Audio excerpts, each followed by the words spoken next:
আজকের আমাদের গল্পের বিষয় বিভূতিভূষণ বন্দ্যোপাধ্যায়ের চাঁদের পাহাড়।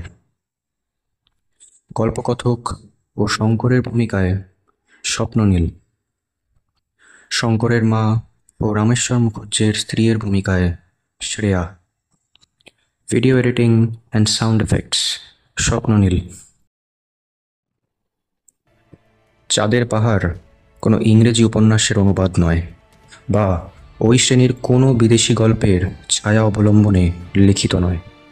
এই বইয়ের গল্প ও চরিত্রগুলি আমার কল্পনাপ্রসূত, তবে আফ্রিকার বিভিন্ন অঞ্চলের ভৌগোলিক সংস্থান ও প্রাকৃতিক দৃশ্যের বর্ণনাকে প্রকৃত অবস্থার অনুযায়ী করবার জন্যে আমি sir H.H. Johnston, Rasita Forbes প্রভৃতি কয়েকটি বিখ্যাত ভ্রমণকারীর পুস্তকের সাহায্য গ্রহণ করেছি। প্রসঙ্গক্রমে বলা যেতে পারে যে এই গল্পে উল্লিখিত রিক্টার্সভেল্ড পর্বতমালা পশ্চিম মধ্য আফ্রিকার অতি প্রসিদ্ধ পর্বতশ্রেণী, এবং ডিঙ্গোনেক, রোডেশিয়ান মনস্টার ও বনিপের প্রভাত জুলুল্যান্ডের বহু অরণ্য অঞ্চলে আজও প্রচলিত। সেন্ট ফ্র্যাঙ্কো সৌরস্তোত্রের অনুবাদটি স্বর্গীয় মোহিনীমোহন চট্টোপাধ্যায় কৃত। ইতি বিভূতিভূষণ বন্দ্যোপাধ্যায়। ব্যারাকপুর, যশোর, 1 আশ্বিন, সাল 1344।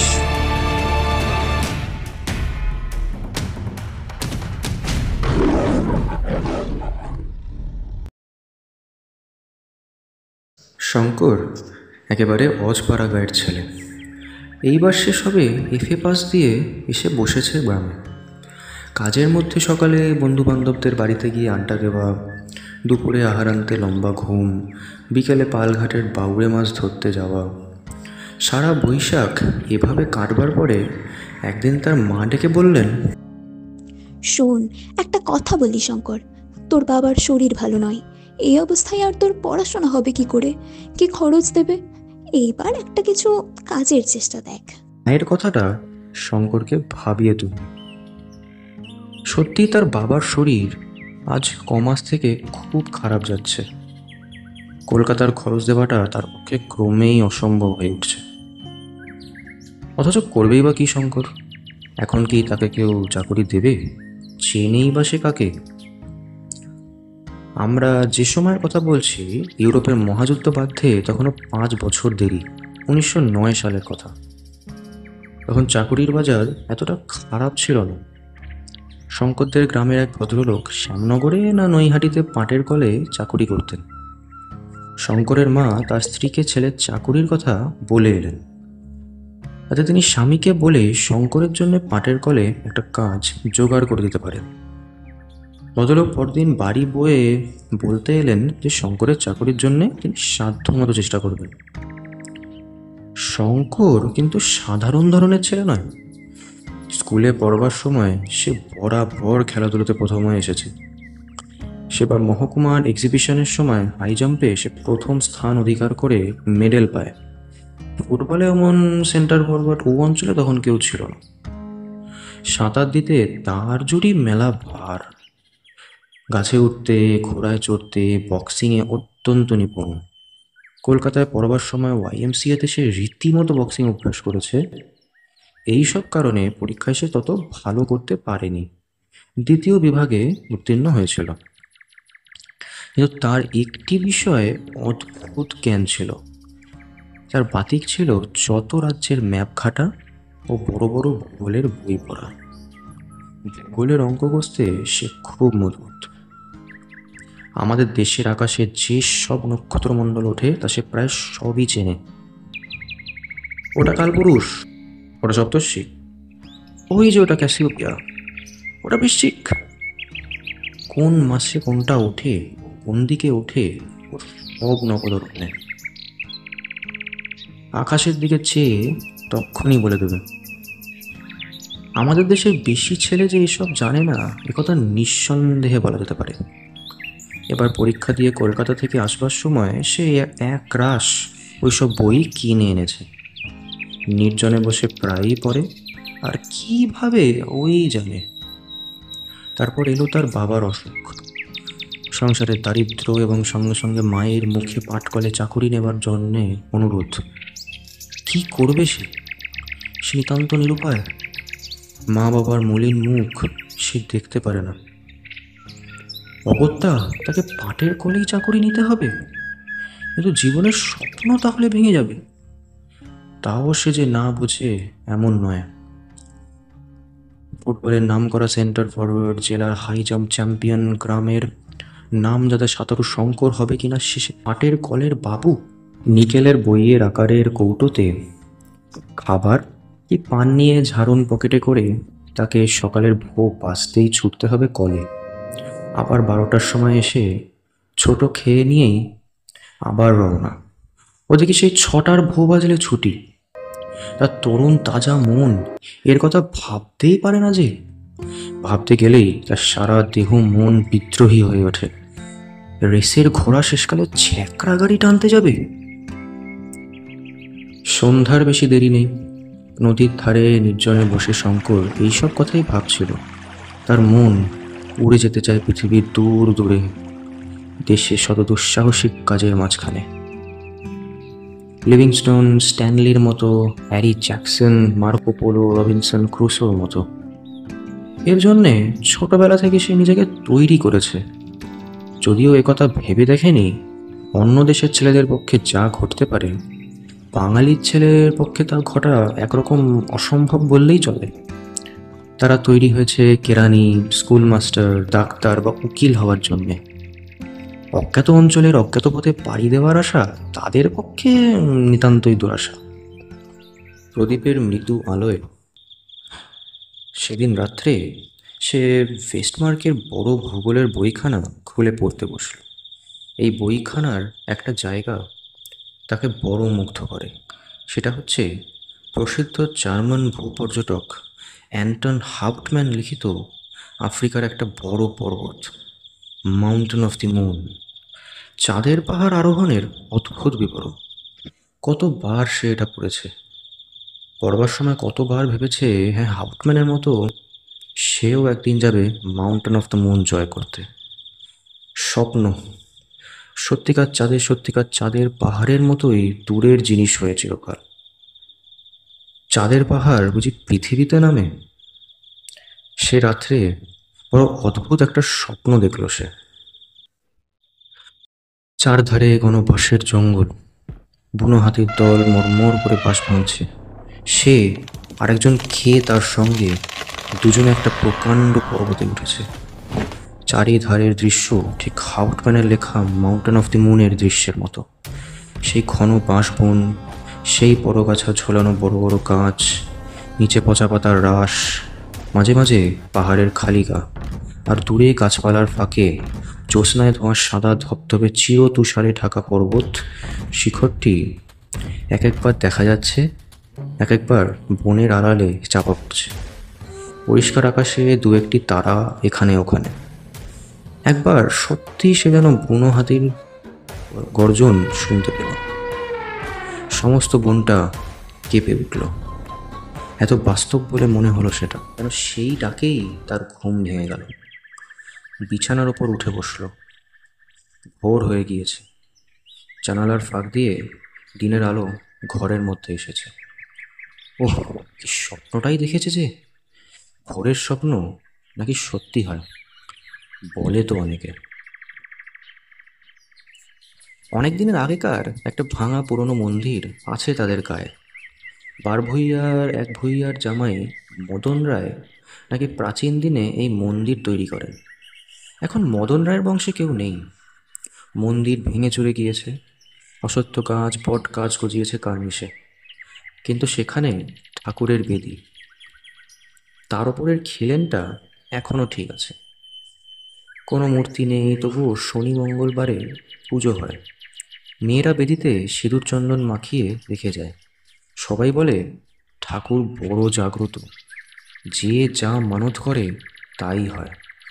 শঙ্কর সেদিন স্নান করে উঠে মন্দিরের একটা বটের ঝুড়ির গায়ে একটা ঢিল ঝুলিয়ে কি প্রার্থনা জানিয়ে এলো।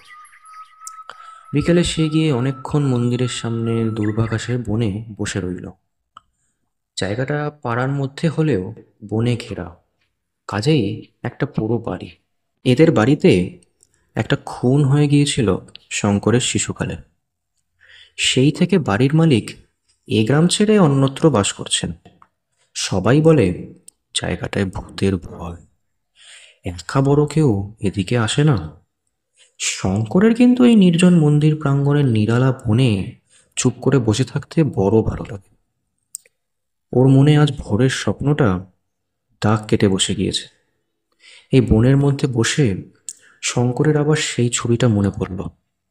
সেই মর্মর করে বাঁশঝাড় ভাঙছে বুনো হাতির দল, পাহাড়ের অধিত্যকার নিবিড় বনে পাতালতার ফাঁকে ফাঁকে অনেক উঁচুতে পর্বতের জ্যোৎস্নাপাণ্ডুর তুষারাবৃত শিখর দেশটা যেন কোনো স্বপ্নরাজ্যের সীমা নির্দেশ করছে। কত স্বপ্ন তো সে জেগেছে জীবনে, এত সুস্পষ্ট ছবি স্বপ্নে সে দেখেনি কখনো। এমন গভীর রেখাপাত করেনি কোনো স্বপ্ন তার মনে। সব মিথ্যে। তাকে যেতে হবে পাটের কলে চাকুরি করতে, তাই তার ললাটলিপি, নয় কি? কিন্তু মানুষের জীবনে এমন সব অদ্ভুত ঘটনা ঘটে, তা উপন্যাসে ঘটাতে গেলে পাঠকেরা বিশ্বাস করতে চাইবে না, হেসেই উড়িয়ে দেবে। শঙ্করের জীবনেও এমন একটি ঘটনা সম্পূর্ণ অপ্রত্যাশিতভাবে ঘটে গেল। সকালবেলা সে একটু নদীর ধারে বেরিয়ে এসে সবে বাড়িতে পা দিয়েছে। এমন সময় ওপাড়ার রামেশ্বর মুখুজ্জের স্ত্রী এক টুকরো কাগজ নিয়ে এসে তার হাতে দিয়ে বললেন, বাবা শঙ্কর, আমার জামাইয়ের খোঁজ পাওয়া গেছে অনেক দিন পরে। ভদ্রেশ্বরে ওদের বাড়িতে চিঠি দিয়েছে। কাল পিন্টু সেখান থেকে এসেছে। এই ঠিকানা তারা লিখে দিয়েছে। পড়ো তো বাবা। শঙ্কর বলল, ওহ, প্রায় 2 বছরের পর খোঁজ মিলল।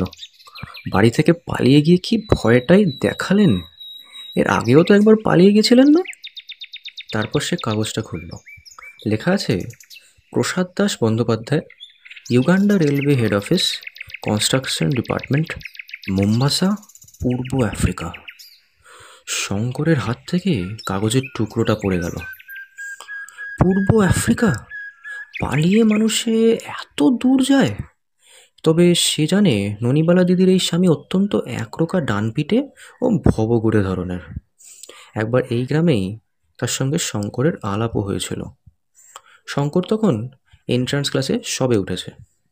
লোকটা খুব উদার প্রকৃতির, লেখাপড়া ভালোই জানে, তবে কোনো একটা চাকুরিতে বেশি দিন টিকে থাকতে পারে না, উড়ে বেড়ানো স্বভাব। আর একবার পালিয়ে বর্মা না কোচিন কোথায় যেন গিয়েছিল। এবারও বড় দাদার সঙ্গে কী নিয়ে মনোমালিন্য হওয়ার দরুন বাড়ি থেকে পালিয়েছিল। এ খবর শঙ্কর আগেই শুনেছিল। সেই প্রসাদবাবু পালিয়ে গিয়ে ঠেলে উঠেছে একেবারে পূর্ব আফ্রিকায়। রামেশ্বর মুখুজ্জের স্ত্রী ভালো বুঝতে পারলেন না তার জামাই কত দূরে গিয়েছে। অতটা দূরত্বের তার ধারণা ছিল না। তিনি চলে গেলে শঙ্কর ঠিকানাটা নিজের নোট বইয়ে লিখে রাখল এবং সেই সপ্তাহের মধ্যেই প্রসাদবাবুকে একখানা চিঠি দিলে। শঙ্করকে তার মনে আছে কি? তার শ্বশুর বাড়ির গায়ের ছেলে সে, এবার FA পাস দিয়ে বাড়িতে বসে আছে। তিনি কি একটা চাকরি করে দিতে পারেন তাদের রেলের মধ্যে? যত দূরে হয় সে যাবে। 1.5 মাস পরে যখন শঙ্কর প্রায় হতাশ হয়ে পড়েছে চিঠির উত্তর প্রাপ্তি সম্বন্ধে, তখন একখানা খামের চিঠি এলো শঙ্করের নামে। তাতে লেখা আছে, মোম্বাসা, 1 নম্বর পোর্ট স্ট্রিট। প্রিয় শঙ্কর, তোমার পত্র পেয়েছি। তোমাকে আমার খুব মনে আছে। কবজির জোরে তোমার কাছে সেবার হেরে গিয়েছিলুম, সে কথা ভুলিনি। তুমি আসবে এখানে? চলে এসো। তোমার মতো ছেলে যদি বাইরে না বেরোবে তবে কে আর বেরোবে? এখানে নতুন রেল তৈরি হচ্ছে, আরও লোক নেবে। যত তাড়াতাড়ি পারো এসো। তোমার কাজ জুটিয়ে দেবার ভার আমি নিচ্ছি। তোমাদের প্রসাদ দাস বন্দ্যোপাধ্যায়। শঙ্করের বাবা চিঠি দেখে খুব খুশি। যৌবনে তিনিও নিজে ছিলেন ডানপিটে ধরনের লোক। ছেলে পাটের কলে চাকুরি করবে তার এতে মত ছিল না। শুধু সংসারের অভাব অনটনের দরুন শঙ্করের মায়ের মতেই সায় দিতে বাধ্য হয়েছিলেন। 1 মাস পরে শঙ্করের নামে এক টেলিগ্রাম এলো ভদ্রেশ্বর থেকে। সেই জামাইটা দেশে এসেছেন সম্প্রতি। শঙ্কর যেন গিয়ে তার সঙ্গে দেখা করে টেলিগ্রাম পেয়ে। তিনি আবার মোম্বাসায় ফিরবেন দিন 20 মধ্যে। শঙ্করকে তাহলে সঙ্গে করে তিনি নিয়ে যেতে পারেন। 4 মাস পরের ঘটনা, মার্চ মাসের শেষ। মোম্বাসা থেকে যে রেলপথ গিয়েছে কিসুমু ভিক্টোরিয়া নায়াঞ্জা হ্রদের ধারে, তারই একটা শাখা লাইন তখন তৈরি হচ্ছিল। জায়গাটা মোম্বাসা থেকে 350 মাইল পশ্চিমে। ইউগান্ডা রেলওয়ের নিউজবার্গ স্টেশন থেকে 72 মাইল দক্ষিণ পশ্চিম কোণে। এখানে শঙ্কর কনস্ট্রাকশন ক্যাম্পের কেরানি ও সরকারি স্টোর কিপার হয়ে এসেছে। থাকে ছোট একটা তাঁবুতে। তার আশেপাশে অনেক তাঁবু। এখানে এখনো বাড়িঘর তৈরি হয়নি বলে তাঁবুতেই সবাই থাকে। তাঁবুগুলো একটা খোলা জায়গায় চক্রাকারে সাজানো। তাদের চারিধার ঘিরে বহু দূরব্যাপী মুক্ত প্রান্তর, দীর্ঘ দীর্ঘ ঘাসে ভরা, মাঝে মাঝে গাছ। তাঁবুগুলোর ঠিক গায়েই খোলা জায়গার শেষ সীমায় একটা বড় বাওবাব গাছ, আফ্রিকার বিখ্যাত গাছ। শঙ্কর কতবার ছবিতে দেখেছে, এবার সত্যিকার বাওবাব দেখে শঙ্করের যেন আশ মেটে না। নতুন দেশ, শঙ্করের তরুণ তাজা মন, সেই ইউগান্ডার এই নির্জন মাঠ ও বনে নিজের স্বপ্নের সার্থকতাকে যেন খুঁজে পেল। কাজ শেষ হয়ে যেতেই সে তাঁবু থেকে রোজ বেরিয়ে পড়ত। যেদিকে দুচোখ যায় সেদিকে বের হতো। পূবে, পশ্চিমে, দক্ষিণে, উত্তরে সব দিকেই লম্বা লম্বা ঘাস। কোথাও মানুষের মাথা সমান উঁচু, কোথাও তার চেয়েও উঁচু। কনস্ট্রাকশন তাঁবুর ভারপ্রাপ্ত ইঞ্জিনিয়ার সাহেব একদিন শঙ্করকে ডেকে বললেন, শোনো রায়, ওরকম এখানে বেরিও না। বিনা বন্দুকে এখানে 1 পাও যেও না। প্রথম, এই ঘাসের জমিতে পথ হারাতে পারো। পথ হারিয়ে লোকে এসব জায়গায় মারাও গিয়েছে জলের অভাবে। দ্বিতীয়, ইউগান্ডা সিংহের দেশ, মনে রেখো। এখানে আমাদের সারা শব্দ আর হাতুড়ি ছকার আওয়াজে সিংহ হয়তো একটু দূরে চলে গিয়েছে, কিন্তু ওদের বিশ্বাস নেই। খুব সাবধান, এসব অঞ্চল মোটেই নিরাপদ নয়। একদিন দুপুরের পরে কাজকর্ম বেশ পুরোদমে চলছে। হঠাৎ তাঁবু থেকে কিছু দূরে লম্বা ঘাসের জমির মধ্যে মনুষ্যকণ্ঠের আর্তনাদ শোনা গেল। সবাই সেদিকে ছুটে গেল ব্যাপার কি দেখতে। শঙ্করও ছুটল। ঘাসের জমি পাতি পাতি করে খোঁজা হলো, কিন্তু নেই সেখানে। কিসের চিৎকার তবে? ইঞ্জিনিয়ার সাহেব এলেন। কুলিদের নাম ডাক হলো। দেখা গেল একজন কুলি অনুপস্থিত। অনুসন্ধানে জানা গেল সে একটু আগে ঘাসের বনের দিকে কি একটা কাজে গিয়েছিল। তাকে ফিরে আসতে কেউ দেখেনি। খোঁজাখুঁজি করতে করতে ঘাসের বনের বাইরে কটা বালির উপরে সিংহের পায়ের দাগ পাওয়া গেল। সাহেব বন্দুক নিয়ে লোকজন সঙ্গে পায়ের দাগ দেখে অনেক দূর গিয়ে একটা বড় পাথরের আড়ালে হতবাক্য কুলির রক্তাক্ত দেহ বার করলেন। তাকে তাঁবুতে ধরাধরি করে নিয়ে আসা হলো, কিন্তু সিংহের কোনো চিহ্ন মিলল না। লোকজনের চিৎকারে সে শিকার ফেলে পালিয়েছে। এখানেই সমাপ্ত হলো বিভূতিভূষণ বন্দ্যোপাধ্যায় রচিত চাঁদের পাহাড়ের প্রথম পর্ব। আপনাদের কি মনে হয় কুলিটাকে কি বাঁচানো যাবে? ওনাকে বাঁচানো গেলে কিন্তু সিংহের বিবরণ, সিংহ কোথা থেকে এলো এবং কোথায় গেল, এই সমস্ত বিষয়ের এক পরিষ্কার চিত্র ফুটে উঠবে। আর এটা জানার জন্য আপনাকে অবশ্যই দেখতে হবে দ্বিতীয় পর্ব, যা খুব শীঘ্রই এই চ্যানেলে আপলোড হতে চলেছে। ভিডিওটি ভালো লেগে থাকলে চ্যানেলটাকে সাবস্ক্রাইব করে বেল আইকন টিপতে ভুলবেন না, কারণ তাহলে আপনি দ্বিতীয় পর্ব আসার সঙ্গে সঙ্গেই কিন্তু নোটিফাইড হবেন। আর দয়া করে লাইক করবেন। আপনাদের বন্ধুবান্ধবরা যারা উপন্যাস কাহিনী শুনতে ভালোবাসেন তাদেরকে শেয়ার করবেন দয়া করে, এবং কমেন্টসে অবশ্যই জানাবেন যে আরও কীভাবে আমরা উন্নতি করতে পারি। আপনাদের কমেন্টসই কিন্তু আমার প্রেরণার স্রোত। তাহলে আবার দেখা হচ্ছে আপনাদের সাথে দ্বিতীয় পর্বে।